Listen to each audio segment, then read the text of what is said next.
խմբակցությունից Արթուր Խաչատրյանն է։ Ենթարկեցին, հետո կադրերը կա խոշտանգման հոդվածով քրեական գործ է առաջադրված, նաև ընդդիմադիր ակտիվիստ Անվիկ Վարդանյանի, բայց այս պայքարության որևէ գործը որևէ մեղադիր չկա։ Շատ զգալիություն է, որ այս գործը հատկապես այս Աշոտ Սիմոնյանի դեպքում կադրերը կային համացանցում, ակնհայտ էր, երևում էր բարեկների դեմ։ Ես ասեմ, որ իմ առևանգելու փաստով է, հրաժարվել են այս շենքի հրաժարվել են քրեական գործ հարուցել, իսկ ինչ հավելում ակնկալիքներին, եթե իրատեսական լինեմ, շատ ակնկալիքների հարցի չունեմ, որովհետև ոստիկանությունը հասարակական քաղաքացիների անվտանգությունը ապահովելու փոխարեն զբաղված է միայն Նիկոլ Փաշինյանի ռեժիմը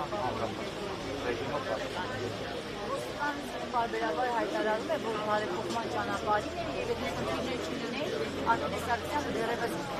նախարարի պաշտոնից առաջ էր հայտարարում, չէ՞ որ կան խնդիրներ, դրա համար են գնում են այդ ճանապարհին, իսկ որտեղ խնդիրները։ Ես կարծում եմ իրան գնում են ոչ թե խնդիրները լուծելու, այլ խնդիրները խորացնելու չէ։ Որովհետև կրկնում եմ, ոստիկանությունն է, որ Նիկոլ Փաշինյանի ռեժիմի հիմնական պահապանն է։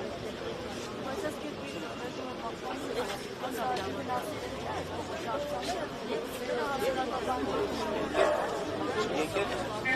մեզ իլյուզիաներով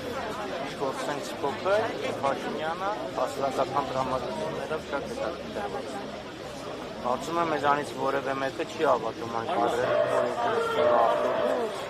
ինչ-որ մարդկանց հետ փողոցին ձեռքսում եկել։ Բոլորս տեսնում ենք, որ իր կորտեժը անցնում է, փողոցներ են փակում, կորտեժի մեծությունը, երկարությունն են տեսնում, այնպես որ չեմ կարծում, որ հասարակական դրամատուրգներով շատ հետաքրքրված է։ Բայց ես հույս ունեմ, որ հանրությունը վերջի վերջո իր վճռական չեն ոչը կայտնի այս իշխանությանը։